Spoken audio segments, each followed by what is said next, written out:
아버지, 지금 복수하시는 거예요? 그래, 그렇게 오래 기다린 기분이 어때? 복수 다 하셨으면 이제 약속 지키세요. 지금 꼴랑 그거 기다린 거 가지고 다 치렀다고 생각하는 거야. 저희 그거에 맞게 계획 다 짜놨는데 갑자기 이러시는 게 어딨어요. 네가 그렇게 할까 봐 내가 서두르지 않았던 거다. 결론적으로는 내 판단이 맞았지. 저희가 앞으로 정말 잘할게요. 아버지 보러 자주 가고, 어머니 아버지 모시고 여행도 자주 다닐게요. 내가 네 말에 한두 번 속았어? 이제 네가 하는 말 하나도 안 믿을 거다. 방금 대화 속 주인공 71세 구정팔 할아버지와 그의 아들 구정훈입니다. 구씨 할아버지의 아들은 제주도에 살고 있습니다. 구씨 할아버지는 명절에 올라오지 않겠다는 아들의 연락을 받고 그러면 이번에는 아내와 함께 자기가 내려가겠다고 연락을 한 상태였습니다. 구씨네는 따로 차례를 지내지 않았기 때문에 명절을 핑계 삼아 아들 얼굴도 보고 제주도 여행도 할 생각을 하고 있었습니다.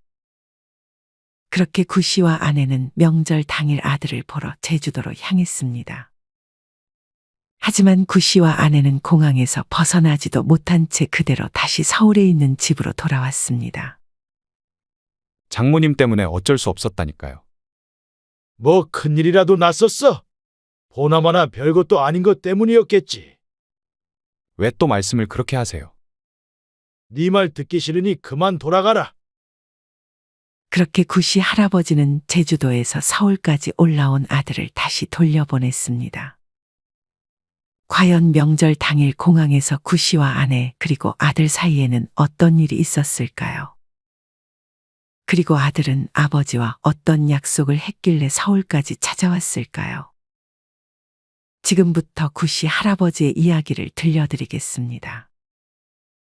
구씨 할아버지는 어린 시절 나름 잘 사는 집안의 막내로 태어났습니다. 구씨의 아버지는 소위 말하는 땅 부자였습니다. 구씨의 아버지는 땅을 물려줄 적에 집안의 아들들에게 물려받고 싶은 땅을 선택하라고 했습니다. 구씨의 아버지는 땅을 적절하게 나눠놨고 아들들에게 직접 선택하라고 했습니다. 사실상 이건 구씨의 아버지가 똑똑한 아들에게 더 좋은 땅을 주려는 일종의 테스트였습니다. 구씨와 달리 다른 형제들은 무조건 땅의 넓이가 가장 넓은 곳을 선택하고자 다퉜습니다. 하지만 구씨는 형들과 생각이 달랐습니다. 구씨는 도로변에 있는 땅을 골랐습니다. 다른 형제들 아무도 그곳은 선택하지 않아서 구씨는 자연스럽게 그 땅을 물려받았습니다. 구씨의 아버지는 그런 구씨를 보며 미소를 지었습니다.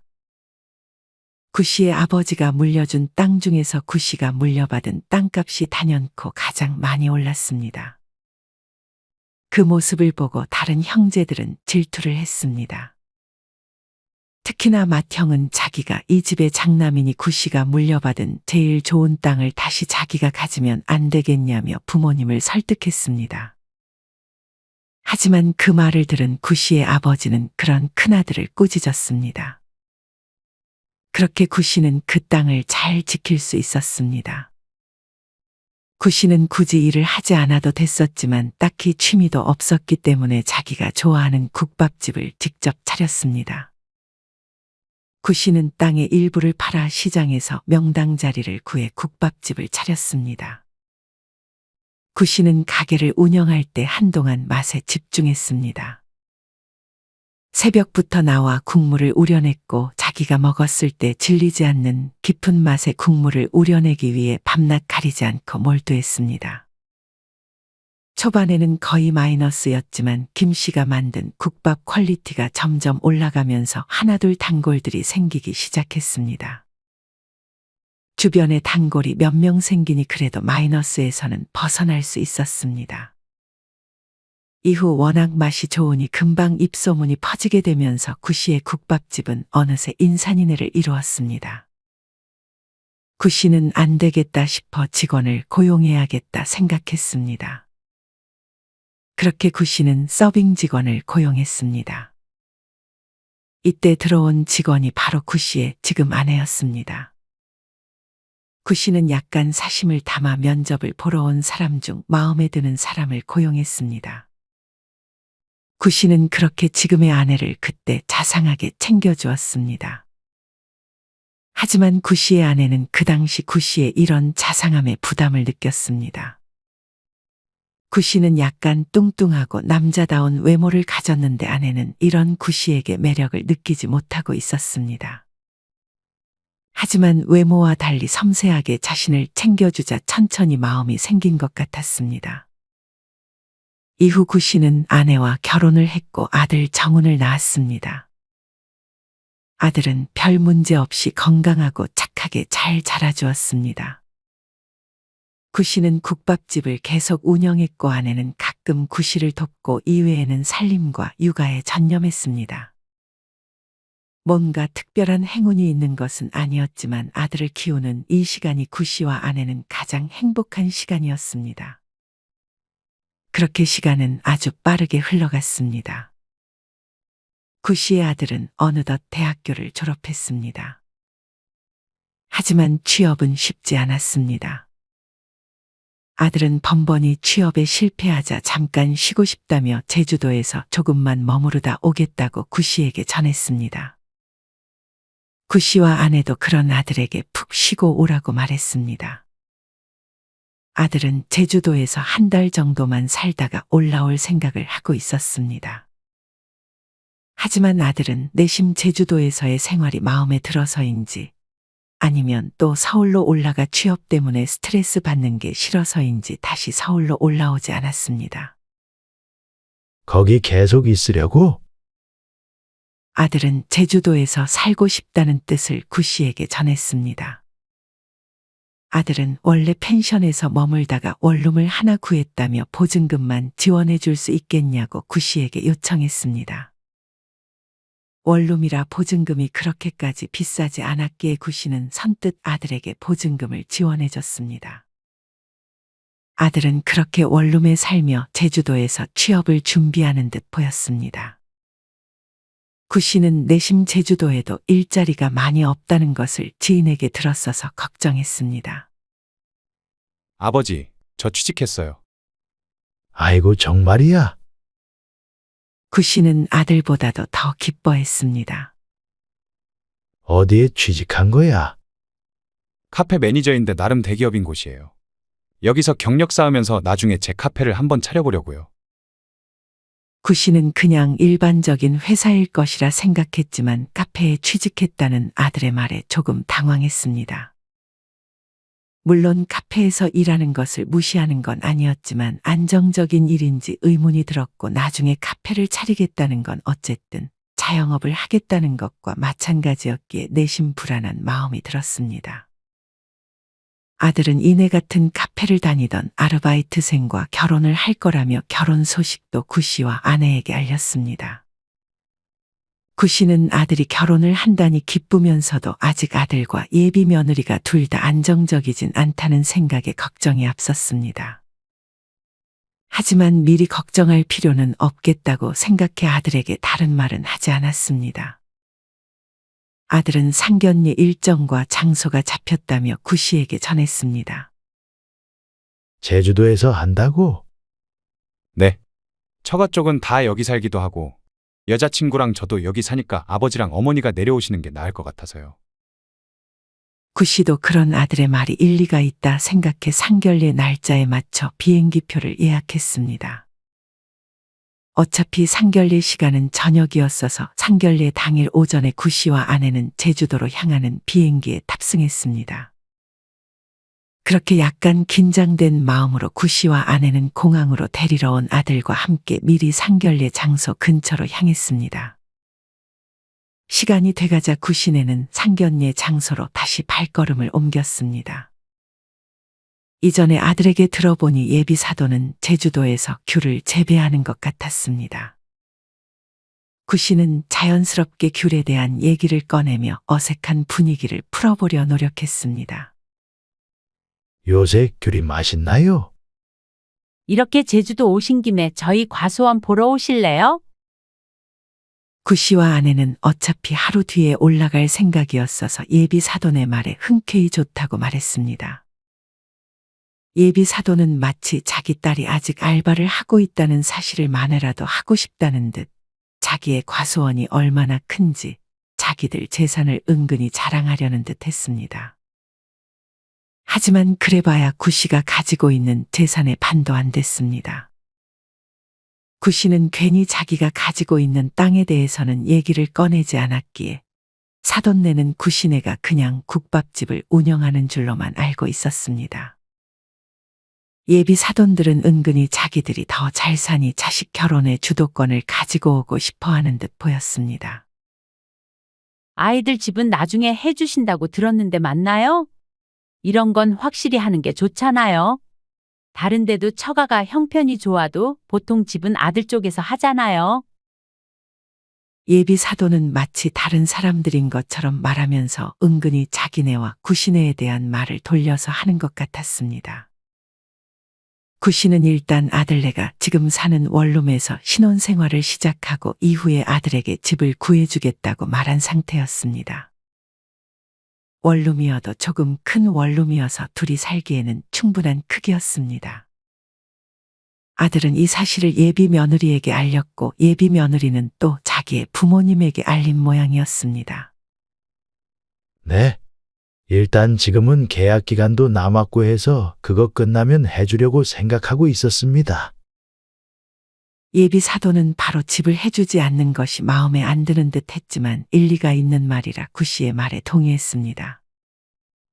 그렇게 상견례 식사 자리가 끝나고 아들 며느리는 다음날 출근해야 한다며 먼저 집으로 돌아가고 구씨와 아내는 예비 사돈이 모는 차에 올라탔습니다.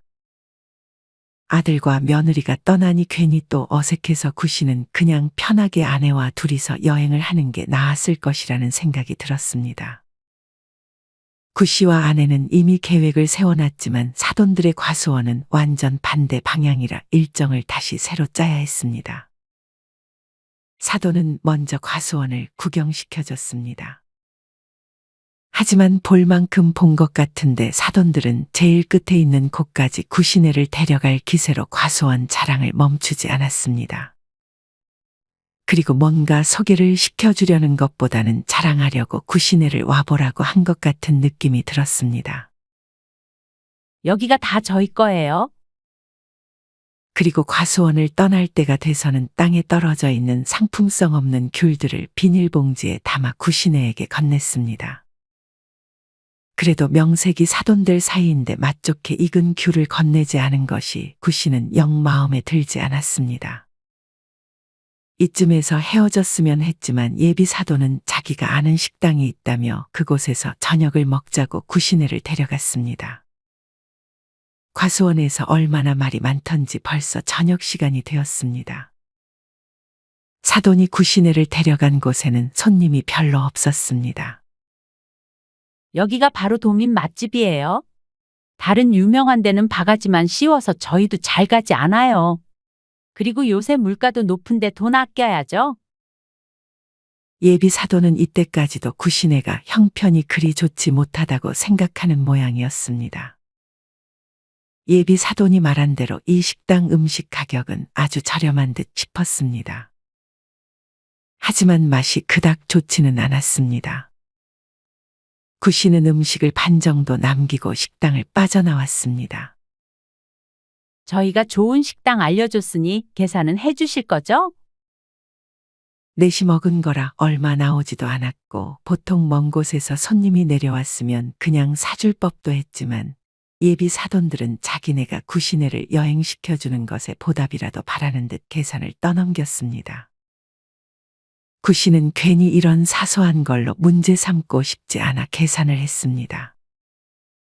숙소는 어디예요? 예비 사돈은 이제 지쳤는지 구씨와 아내를 숙소로 데려다 주겠다고 말했습니다.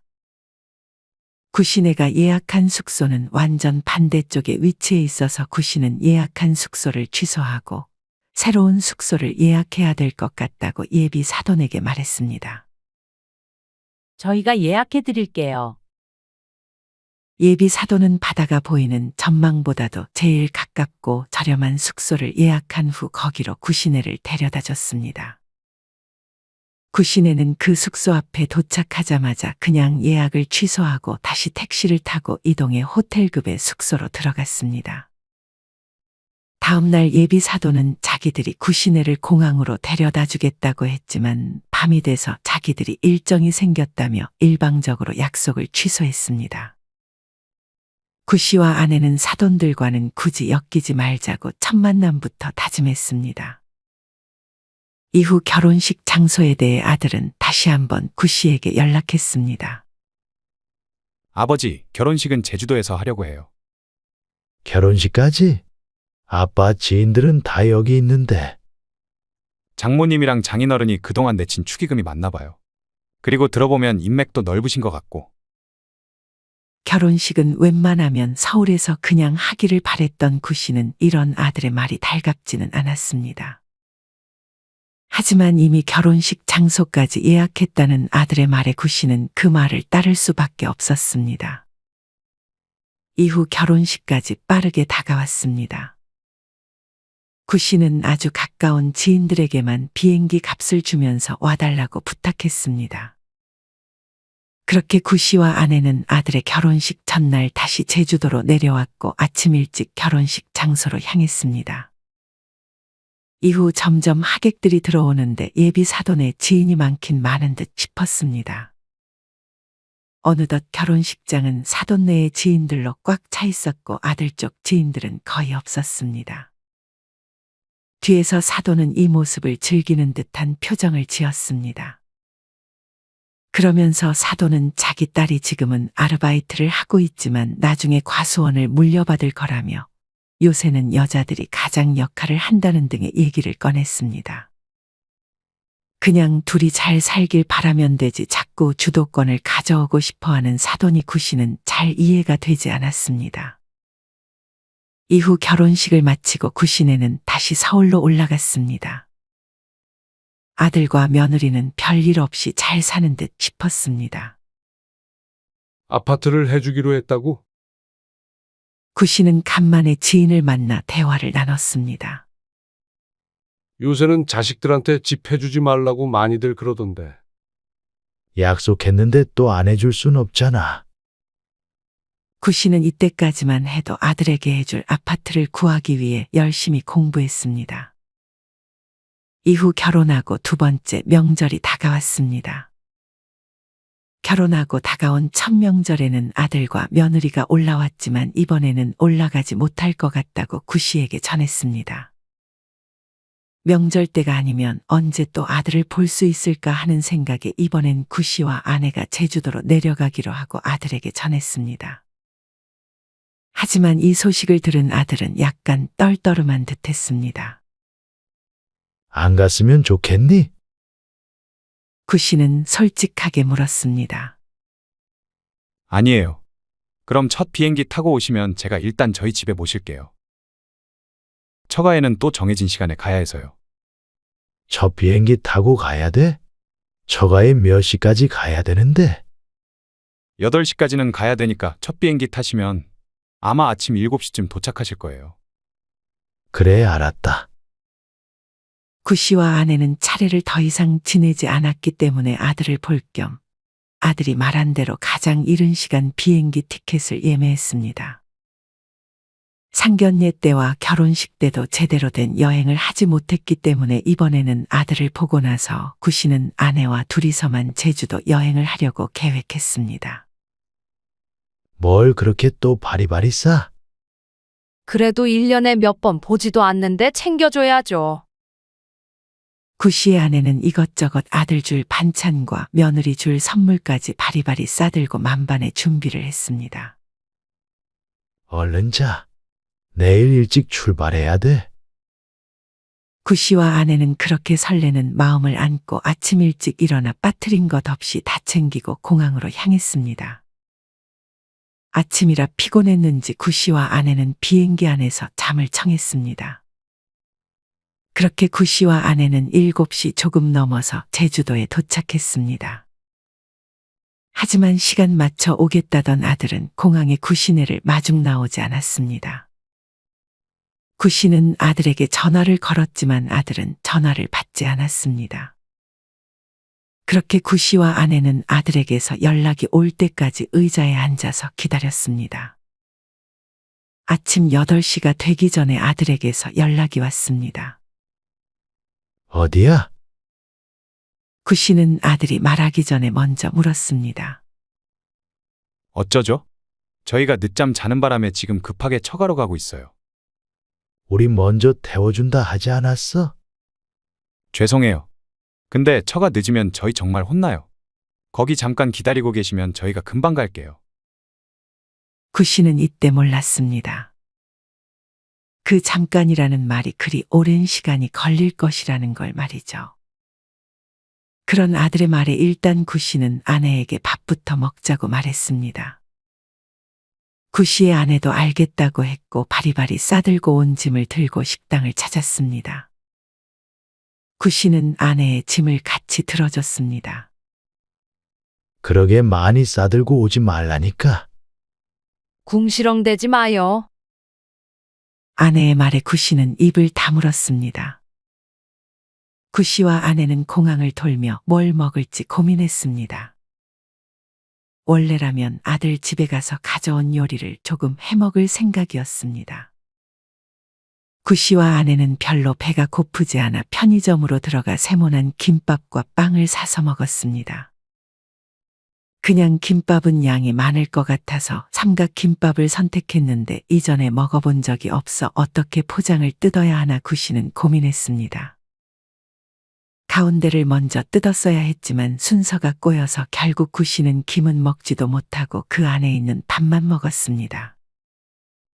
구씨의 아내는 그게 뭐냐며 구씨를 비웃었습니다.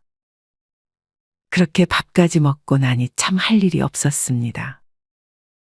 구씨와 아내는 일단 커피라도 마셔보고자 커피를 파는 곳처럼 보이는 매장에 들어갔습니다. 그간 커피는 믹스커피와 블랙커피만 먹었던 구씨와 아내는 뭘 어찌해야 할지 몰랐습니다. 구씨는 주문을 하는 젊은 커플들 뒤에서 어떻게 하는지 살폈습니다. 그러고는 힘겹게 키오스크로 커피를 주문했습니다. 구씨와 아내는 원래 아메리카노를 시키려고 했지만 나온 것은 에스프레소였습니다. 커피잔이 작은 게 나오자 구씨는 영문을 몰랐습니다. 비싸긴 비쌌는데 양이 적자 구씨는 불만이 많았습니다. 그러고는 한 입 먹는데 도저히 그냥 먹기는 힘들 정도의 쓴맛이었습니다. 그것은 구씨의 아내도 마찬가지였습니다. 결국 카운터로 가서 너무 쓰다고 잘못 만든 거 아니냐고 말했고 직원은 웃으면서 에스프레소를 아메리카노로 바꿔줬습니다. 그렇게 구씨와 아내는 카페에서 커피를 마시고 다시 나왔습니다. 아직까지 아들에게서 연락은 없었습니다.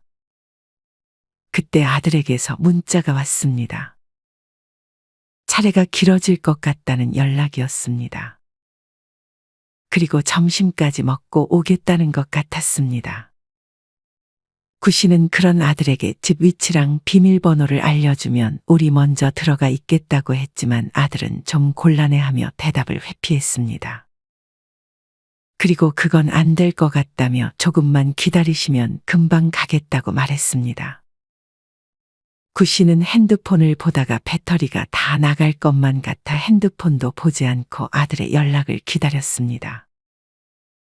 그렇게 하염없이 기다리다 보니 어느덧 점심시간이 되었습니다. 아침을 부실하게 먹은 탓에 구씨와 아내는 이번엔 식당에 들어가 밥을 먹기로 했습니다. 아들도 어차피 점심을 먹고 온다고 했으니 구씨와 아내는 한식을 팔 것처럼 보이는 식당으로 들어갔습니다. 여기도 마찬가지로 키오스크로 주문을 하는 듯 보였습니다. 구씨와 아내 뒤에 사람들이 많이 기다리고 있어 구씨는 급하게 음식을 고르고 결제를 했습니다. 구씨의 아내는 돌솥 비빔밥을 시켰고 구씨는 김치찌개를 시켰는데 김치찌개 대신 돈가스가 나왔습니다. 영문을 몰랐던 구 씨는 직원에게 물었지만 영수증에는 돈가스라고 정확히 나와 있었습니다. 알고 보니 구 씨가 급해서 잘못 누른 것이었습니다. 평소에 돈가스는 입에도 대지 않는 구 씨는 돈가스를 반도 먹지 않고 아내와 비빔밥을 나눠 먹었습니다. 그렇게 밥을 먹고 손님이 많아 식당에 오래 앉아있기가 그래서 구 씨와 아내는 다시 공항 의자에 앉았습니다. 그 옆에는 자기가 싸온 도시락을 흘리며 먹는 또래 할머니가 있었는데 구 씨와 아내는 그 모습을 보며 눈살이 찌푸려졌습니다. 그러면서 흘린 음식물을 봤음에도 치우지 않고 그냥 가버리는데 구 씨와 아내는 자기들은 저렇게 추하게 늙지 말자고 다짐했습니다. 이후 아들에게서 다시 한번 연락이 왔습니다. 시간은 어느덧 오후 1시가 되었습니다. 이때쯤 앉아있는 것도 허리가 아파 일어서 있던 구 씨와 아내였습니다. 아들은 이제야 처가집에서 나왔는데 장모님이 자기 어디 좀 데려다 달라고 했다면서 거기 데려다 주고 금방 가겠다고 말했습니다. 금방 가겠다는 말만 벌써 몇 번째 들었는지 구 씨는 그 말에 노이로제가 걸릴 것만 같았습니다. 어디를 데려다 준다는 거야? 위치는 저도 잘 모르겠어요. 저는 지금 차에서 기다리고 있어요. 사돈한테 우리 오는 거 말 안 했어? 제가 공항에 부모님 기다리고 계신다 하니까 자기들 얼른 데려다 주고 가라고 하셔서요. 구 씨는 속이 터질 지경이었습니다. 구 씨는 하는 수 없이 알겠다고 말하고 다시 기다려야 했습니다. 이제는 할 것도 없어 시간이 정말 가지 않았습니다. 그 와중에 구 씨의 아내가 짐을 하나 어디 두고 온 것 같다고 말했습니다. 구 씨의 아내는 가방 2개를 들고 왔는데 그중 하나가 보이지 않았습니다. 구 씨는 이제껏 다녀갔던 식당과 카페를 돌았지만 짐을 찾지 못했습니다. 아마 이전에 의자에 앉아서 쉬다가 잠깐 졸았는데 그때 도둑 맞은 거 아닌가 하는 생각을 했습니다. 다행히 지갑이 든 가방은 지켰지만 준비한 걸 아들에게 건네지 못한다는 생각에 구 씨의 아내는 속상했습니다. 그렇게 구 씨와 아내는 짐 찾는 것을 포기하고 다시 자리에 앉았습니다. 그 순간 옆에서 누군가 구 씨에게 말을 걸었습니다. 그 사람은 갑자기 구 씨에게 종교가 있냐며 전도를 하기 시작했습니다. 어느덧 구 씨의 아내는 구 씨와는 좀 떨어져서 앉았습니다. 구 씨는 한 번에 거절을 못하는 성격이라 그냥 가만히 듣고 있었습니다. 들어보니 교회 목사인 듯 싶었습니다. 하지만 구 씨는 종교에는 관심이 없었습니다. 구 씨가 계속 들어주자 목사는 신이 나서 전도를 하기 시작했습니다. 구 씨는 말을 끊을 타이밍을 잡지 못해 30분 동안 그 말을 듣고 있어야 했습니다. 이렇게 가다가는 길어질 것 같아 구 씨는 아들 핑계를 대며 그 자리를 빠져나왔습니다. 그렇게 또 30분을 기다렸는데 약간 추웠던 공항 내부에 계속 있으니 구 씨 아내의 몸이 점점 아프기 시작했습니다. 구 씨는 일이 꼬이고 있음을 직감했습니다. 이미 시간은 오후 2시였습니다. 구 씨는 다시 아들에게 전화를 걸었습니다. 아직도 오고 있어? 장모님 이제 막 내려졌는데 생각보다 멀리 왔네요. 근데 저희 강아지 밥을 못 줘서 집에 금방 들렸다가 갈게요. 우리 먼저 태우고 바로 집으로 가면 되잖아. 그러면 왔다 갔다 해서 강아지들 굶는 시간이 너무 길어질 것 같아요. 조금만 더 기다려주세요. 3시까지 갈게요. 구 씨와 아내는 그렇게 3시까지 아들을 기다렸고 아내는 점점 몸에 열이 오르는 것 같았습니다. 구 씨는 3시에 다시 아들에게 전화를 걸었습니다. 이제 집에 왔어요. 근데 와이프가 갑자기 덥다고 샤워하고 가자고 하는 바람에 지금 집에서 잠깐 기다리고 있어요. 너네 지금 우리랑 장난해? 구 씨는 폭발했습니다. 공항에서 기다리고 있는 우리 생각은 안 해? 아침 7시에 도착해서 기다리고 있는데. 저희도 사정이 있어서 그런 거잖아요. 조금만 이해해 주세요. 그러게 누가 늦잠을 자서 일이 꼬이게 만들래? 잘못은 너네가 해놓고 왜 우리가 이렇게 기다리면서 벌을 받아야 되는 거야? 그리고 부모는 안중에도 없는 거야. 왜 또 그렇게 말씀하세요? 공항까지 얼마 안 걸리니까 1시간만 기다려주세요. 1시간 같은 소리 안 해. 끊어. 구 씨는 어차피 아내가 몸이 좋지 않아서 여행을 하기는 힘들 것이라 생각했습니다. 그리고 1시간 후에 아들 며느리가 모습을 비춘다고 한들 좋은 말이 나올 것 같지가 않았습니다. 그렇게 구 씨는 오후 4시에 출발하는 비행기 티켓을 다시 예매했습니다. 구 씨는 돌아가는 비행기 티켓을 끊었다는 말을 아들에게 전하지 않고 비행기에 올랐습니다. 아들은 4시가 돼서야 며느리와 공항에 도착했는지 비행기 출발 전에 아들에게서 연락이 왔습니다. 우리 집으로 돌아가는 비행기 탔다. 구 씨는 전화를 받자마자 말했습니다. 네? 미리 말씀해 주셔야죠. 그럼 저희 그냥 집에 있었을 텐데.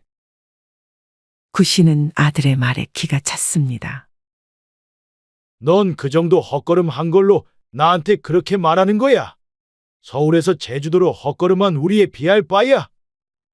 사정이 있어서 그런 거잖아요. 장모님이 얼마나 엄격하신데요. 그 잘난 장모 비위 맞추면서 살아라. 구 씨와 아내는 그렇게 서울로 돌아갔습니다. 구 씨는 그렇게 집으로 돌아가자마자 아들내 마련해 주려고 공부했던 부동산 자료들을 다 버리고 아파트 계약서까지 그냥 찢어버렸습니다. 아들은 이후 구 씨에게 사과하긴 했지만 그걸로 구 씨의 마음은 풀리지 않았습니다.